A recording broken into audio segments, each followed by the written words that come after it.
Barchaga salom. Sizlar bilan Programmist uz kanali. O'tgan darsimizda biz Telegram bot yasayotgandik. Hozir bugungi darsimizda biz mana shu botni nastroyka qilamiz. O'tgan darsimizda biz test bot deb yaratganmiz va bu yerga biz описание yozganmiz. Test botimizga rasm qo'yganmiz.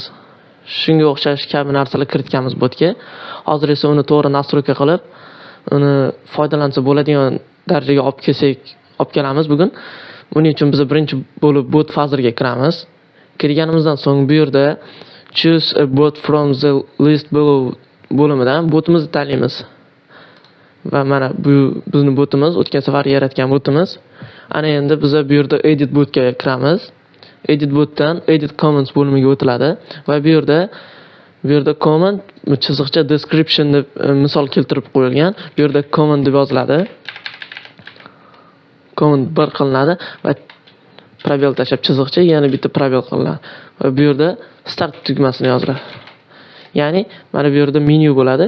Menyuda mana slash new bot slash my bot slash my apps xuddi shunga o'xshagan narsa bo'ladi. Bu yerda startning o'rniga botni qayta ishga tushirish deb yozib qo'ysa ham bo'ladi. Yo'q. Birinchi buni bu yoqqa qilamiz. Ctrl S. Komandni o'rniga buni yozamiz va bu yerda ham xuddi shu narsani qilamiz. Bu yerga esa start deb yozamiz. Va jo'natamiz. Sorry. Tushunarli. Bu yerga comment deb yozilar ekan. Bu yerga esa start. Va mana endi botimizga kirsak, bu yerda menyu hosil bo'ladi va biz menyuga kirsak, bu yerda mana comment start turibdi. Tushunarli. Demak, biz bu yerga hozir edit botga kiriladi va edit comments va biz bu yerga start deb yozamiz qaytadan va yana probel tashab funksiya qilamiz, yana probel tashlaymiz va bu yerga botni qayta ishga tushirish so'zini nusxalab olamiz. Va nusxalab olganimizni bu yerga qo'yamiz va jo'natamiz. Va mana endi biz botimizga o'tamiz. O'tganimizdan so'ng menyuga qarasak, mana start, botni qayta ishga tushirish. Mana start qilganingizda mana shu yerda yangi boshdan ishga tushadi botimiz. Ko'rishingiz mumkin mana. Bu yerga mana men yasagan botimda bu yerga kiritganman menyuda start botni qayta ishga tushirish lang o'zbek tili. Bu yerda botim ikkita tilda olib boriladi mana. Lang bir qilinsa. Bu endi hozir sizga boshqa akkauntdan kirib ko'rsaman, bu yerda endi o'zimga redaksирование uchun qilingan bo'ladi. Va mana menyu lang bir o'zbek tili. Bot o'zbek tiliga o'girildi. Agar sizga kerakli bo'lgan paragrafni topa olmayotgan bo'lsangiz, kitobda qanday yozilgan bo'lsa, shunday qilib yozishingiz mumkin. Namuna. Va mana rus tilida ham xuddi shunday. Bot переведен на русский язык. Va bu yerda mana botni qayta ishga tushirish. Привет, этот бот вам решит любые задания. Shuna qilib botimiz ikki tilda hamda start bo'limi bilan ishlaydi. Bu bot sizlarga tushuntirib o'tmoqchi bo'lsam, bu yerda qo'llanma bor, ya'ni instruksiya. Mana kirsangiz, botdan qanday foydalanish to'g'risida instruksiya jo'natiladi va bu yerda botni ishga tushirish. Запустить bota ustiga kiramiz. Tilni tanlang. Выберите язык deyilgan. O'zbek tili qilamiz va bu 9-sinfga paragraf javoblari algebradan va mana birinchidan 10-gacha javoblar. Paragraf 1, kvadrat funksiyali tarifi, 3-paragraf funksiya y barobar ax kvadrat xuddi shunga o'xshash kabi mana bu yerda 11-dan 19-gacha javoblar, 2-paragraf bor. Xuddi shunday bu yerda masalan birortasiga kirsak, 1-dan 10-gacha javoblar. Bu yerda hamma javoblarni tashab beradi. Va bu yerda mana 1-dan 10-gacha deyilgan, 3-chi, 4-chi ketyapti, lekin qolgani yo'q. Nimaga? Chunki bu yerda следующая страница deyilgan. Bu botga masalan o'tga sozdать qilib, вопрос sozdать qilinadi va bu yerga tashlanadi. 10 tadan ko'p jo'natib bo'lmaydi. Aslida bo'ladi, faqat bunaqa podrяdiga kelmaydi. Podrяdiga kelish uchun maksimalni 10 ta tashlanadi. Men bu yerga 10 tadan ko'p tashlaganman, adashmasam 20 tacha va mana next page bo'ladi. Следующая страница ustiga bir marta bosiladi. Qolgan varaqlardagini ham chiqarib beradi. Повторение mana 9 javoblari bilan. Va bu yerda mana 11-paragrafga kirsak, deyarli hammasini tashlab beryapti va bu yerda ham davomi bor. Xuddi shu kabi botlar yaratamiz. Go back, yana bir marta go back. Endi bu yerda instruksiyani ko'rishimiz mumkin. Сохранить.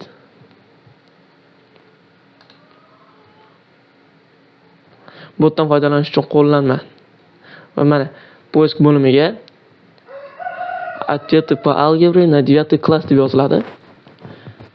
Agar hammasini to'g'ri yozilsa, birinchi bo'lib chiqib keladi.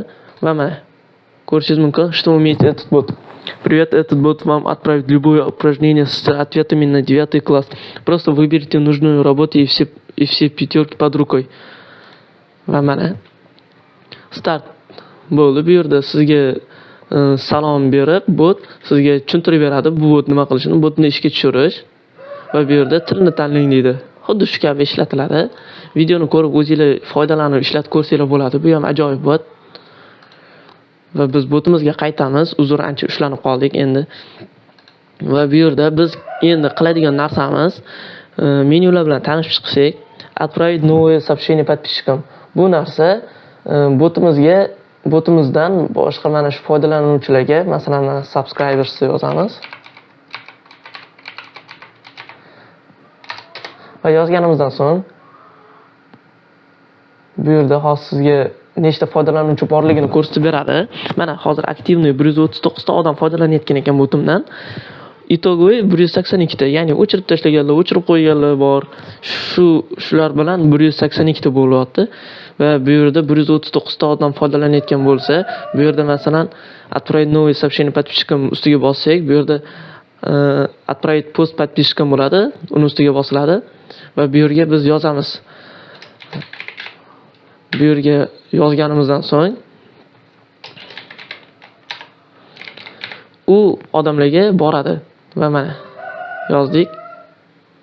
Bundan chiqamiz, menyuga qaytamiz. Отправить пост подписчикам. Bo'ldi. Отлично. Ваш пост уже на пути к подписчикам deyilyapti va bu yerda mana salom deb o'zimga keldi. Chunki men jo'natdim. Endi bu akkauntga kirib ko'rsak, mana bu botimizga уже salom deb yozuv keldi. Mana shu narsa uchun kerak post. Botimizga qaytsak, endi пользовательский команды bu mana bu narsa. Botni qayta ishga tushirish, qo'llanma ustiga kirsak, mana o'zbek tili, rus tili shu narsalarni ko'rsatib berish uchun пользовательский команды degan narsa kerak bo'ladi. Ответ на формы va настройкалар bu keyinchalik bular hozircha kerak bo'lmaydi. Instruksiya pomosh. Instruksiya bu ya'ni mana bu narsa. Pomosh ham deyarli shu narsa bo'ladi, faqat boshqa botdan kirib ko'rsatadi va bu yerda biz пользовательский komandaga kiramiz birinchi bo'lib. Kirganimizdan so'ng bu yerda bizga ikkita menyu beradi. Создать команду, настроить главный меню. Hozir biz birinchi navbatda создать komandaga kiramiz. Создать komandaga kirib turib, bu yerda примеры komand deb qo'yilgan. Bu yerda nomlari bo'ladi komandani. Bu yerga masalan 1 deb yozib qo'yishingiz mumkin, 2 deb ketishingiz mumkin. Har bitta komanda so'zlat qilayotganingizda 1, 2 qilib podrяdiga yozib ketsangiz sizga qulay bo'ladi. Masalan, men hozir 1 qildim. Bu yerda отправьте боту все, что хотите добавить к боту к команде и нажмите сохранить. Bu yerda aytayapti, botingizga nima xohlasangiz jo'nating, keyin bo'lganingizdan so'ng сохранить tugmasini bosing deyapti. Masalan, kechagi o'tgan darsimizdagi suratni bu yerga tashlaymiz yoki mana bu biz previewimizni tashlaymiz, отправить qilamiz va bu yerga yozamiz. Ushbu rasm preview uchun deb yozsak to'g'riroq bo'lsa kerak va jo'natamiz.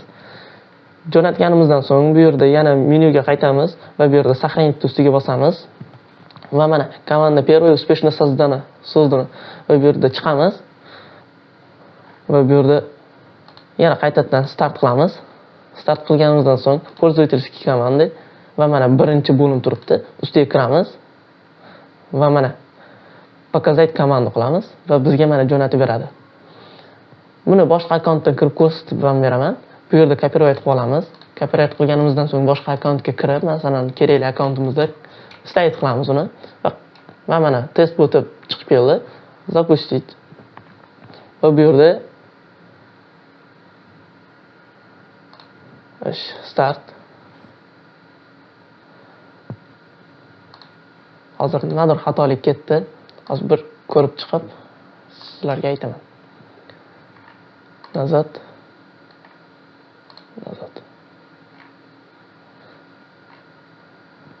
Пользовательские команды, настроить главный меню. Добавить punkt menyu. Mana добавить punkt menyuga настроить главный menyuga kiriladi va mana shu kiritgan menyumuzni kiritamiz bu yerga va bu yerga nomini kiritishimiz kerak bo'ladi. Xo'sh. Nima deb kiritsak bo'ladi? Birinchi qism deb yozsak. Birinchi qism. Va bu yerga mana qo'shildi. Nazad yana va boshqa botga o'tamiz. Ya'ni boshqa akkauntga o'tamiz va bu yerga qaytadan start jo'natamiz va mana bizda birinchi qism deb yozuv chiqdi. Boyaga kiritganimiz. Ushbu rasm preview uchun va mana bizni previewimiz. Shu kabi botga kiritsak bo'ladi. Va mana bu yerda пользовательский komandaga kiriladi. Soздать komandani bu safar 2 qilamiz va jo'natamiz. Jo'natganimizdan so'ng bu yerga yana добавьте вопрос, добавьте ответ deyapti. Na пользовательский komanda deyapti. Bu yerda mana bu kechagi o'tgan darsdagi suratni kiritamiz. Отправить. Bu yerga botimizning asosiy rasmi va jo'natamiz. Jo'natganimizdan so'ng bu yerda сохранить bo'ladi. Сохранitga kiramiz va настроить главный меню. Va bu yerga добавить punkt 2 ni olamiz va bu yerga ikkinchi qismda yozamiz. Misol qilib aytyapman. Bu yerda masalan o'zingiz tema tanlab, tema bo'yicha yuritsangiz bo'ladi botni. Men endi misol qilib test boti deb yaratdim. Va bu yerga jo'natamiz. Va nazad boshqa akkauntga o'tib botimizni boshqatdan запустить qilamiz. Bu yerda mana ko'ryapsiz, start bosmasangiz qaytadan ko'rinmaydi bu narsa. Shuning uchun start hardon bosing. Mana start bosganimizdan so'ng bu yerda ikkinchi qism deb chiqdi.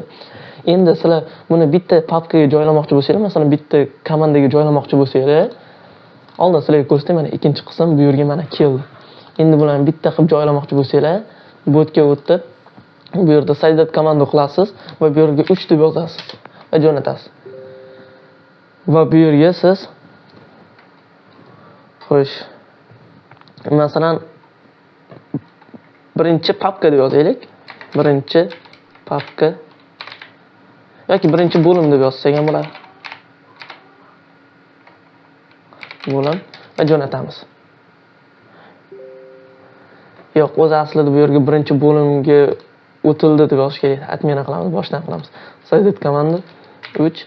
Keyin har doim e'tibor beringlar. Bunda xato qilsanglar, buni to'g'rilab bo'lmaydi. Buni boshidan yasash kerak bo'ladi. Masalan, hozir menga o'xshab 3 deb kiritasiz yana boshidan. Shuning uchun har doim ehtiyotkor bo'ling. Ana endi bu yerga birinchi bo'limga o'tildi deb yozamiz. Bu o'sha bo'limga o'tilgandan so'ng keladigan xabar. Jo'natamiz. Va сохранить qilamiz. Сохранить qilganimizdan so'ng настроить главный меню. Xo'sh, добавить punkt menyu. 3-menyuni kiritamiz va bu yerga xo'sh birinchi bo'lim deb bu yerga birinchi bo'lim deb yozsak bo'ladi. Bo'lim va jo'natamiz. Va jo'natganimizdan so'ng birinchi bo'limga ichiga kiramiz va bu yerda mana ana shuni ichiga kiritsak bo'ladi. Ana endi birinchi qismni olamiz. Birinchi qismni ichiga joylash uchun mana bu yerda tugma bo'ladi. Ustiga bir marta bosamiz va bu yerda добавить punkt menyu bo'ladi. Yo'q, nazad qilinadi va bu yerda yana nazad va bu yerda endi настроить главный меню. Endi bu yerda ikkinchi qismdan olinadi. Ikkinchi qism bu yerga qo'yiladi. Va добавить punkt menyuga birinchi qismni oldiga hozir yo'q. 3-chi bo'limga o'tiladi va bu yerda mana ko'rib turibsiz, показать. Birinchi bo'limga o'tildi va mana bu yerda xato bor ekan. Biz boshqa akkauntga o'tib turib tekshirsak, bu yerda yana startni bosamiz va mana hozir bu yerda yoniga turdi. Buni yoniga qilgandim, lekin bitta papka bo'lmadi. Hozir uni tekshiraylik. Назад. Настроить главный меню. Birinchi qism. Birinchi qism ichiga kirib qolibdi bu. Bu yerda nazar qilinadi va bu yerda pastga qo'yiladi va birinchi qismning ustiga bosiladi. Birinchi qismning ustiga yana bir marta bosiladi. Yoki birinchi qismning ustiga bosib turib, birinchi qismni birinchi bo'limning ichiga kiritiladi va bu yerga ustiga bosiladi. Va mana nazar qilinadi yana. Ikkinchi qismning ustiga bosiladi, yana birinchi bo'limning ichiga kiritiladi va buni yoniga qilinadi. Yo'q, tepasiga bo'lib qoldi. Yoniga o'tkazamiz va bu yerda nazar va bu yerda endi boshqa akkauntga o'tib, yana qaytadan start tugmasini bosamiz. Va bu yerda mana birinchi bo'lim papkasiga kiritildi, ya'ni mana shu komandani ichiga kiritildi. Va bu yerda birinchi qism, ikkinchi qism bo'lib chiqyapti va bu yerda go back tugmasini avtomatik tarzda qo'yib bermoqda. Go back qilamiz va bu yerda bosh menyuga o'tiladi, главный menyu. Birinchi bo'lim, birinchi qism, ikkinchi qism. Xuddi shu kabi botlar yaratiladi. Mana botimni ham xuddi shu tarzda olib borilgan. Mana botni ishga tushirish hozir sizga пользовательский komandaga kirib ko'rsataman. Bu yerda ko'ryapsiz, 39 ta komanda bor. Bu yerda mana lang 1, lang 2 deb yozganman. Bu yerda tilni o'zgartirish uchun qilingan narsa. Lang 2 kirilsa, показать komanda qilinadi va mana bot переведен на русский язык. Xuddi shu kabi tillarni o'zgartirib qilsa ham bo'ladi. Bugungi darsimiz shundan iborat edi. E'tiboringiz uchun rahmat. Sog' salomat bo'ling.